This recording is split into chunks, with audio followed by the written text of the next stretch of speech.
Navbatdagi savol. Ustoz, o'tgan yilgi qazo ro'zamni qachon tutsam bo'ladi? Bismillah va salatu vassalamu ala rasulillohi va ba'd. Qazo ro'zasini qachon tutish haqida Rasulullohdan ochiq bir ko'rsatma kelmagan.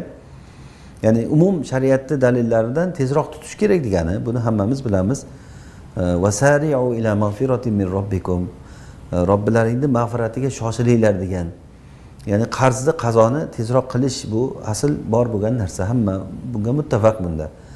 Lekin agar kechiktirsa gunohkor bo'ladimi, yo'qmi? Bunda ixtilofli masala. Jumhur ulamolar, jumhur ya'ni bu jumladan Shofiylar, Hanbaliylar aytishganki, shu yilgi Ramazonda ro'zasini narigi yilgi Ramazongacha tutib olish kerak degan, shu oralig'ida.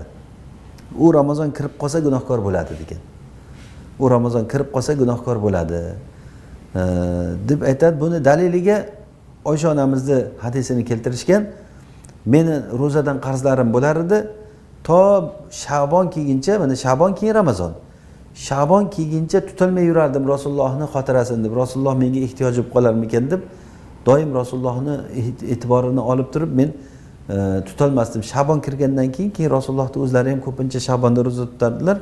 O'shanda qarzimni, qazomda tutib olardim debdilar Oysha onamiz.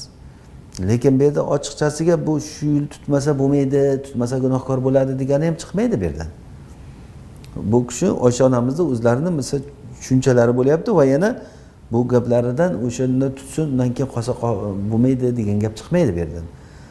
Hanafiy aymalar aytishganki, agar bu Ramazongacha tutsa afzal, tutmasa gunohkor bo'lmaydi, yana davom etib qachon bo'lsa ham tutaveradi, qachon oldinroq tutsa shuncha yaxshi degan. Bu masalada Abu Hanifa rahimahulloh aytgan gaplari rojih, ya'ni bu kishining aytgan gaplari shariat usullariga ham to'g'ri keladigan va yana dalilga to'g'ri keladi. Uni vojib mana shu paytda qilish kerak degan odamga dalil kerak. U odam aytganda dalil olib kelish kerakki, mana shuni ichida albatta tutish kerak, tutmasa gunohkor bo'ladi degan. Vallohu alam, masala ixtilofli masala. Lekin qarzingiz bo'lsa, Ramazondan Ramazongacha tutib oling. Agar tutolmay qolsangiz, keyin albatta tutasiz. Alloh taolo buni aytganki, bir kuniga bir kun deganda, bir kuni faman kana minkum maridon aw ala safarin fa iddatun min ayamin ukhar. Kimda kim kasal bo'lsa yo musofir bo'lsa, boshqa kuni o'sha tutalmagan kuniga kun qilib tutib beradi degan. Allohu alam.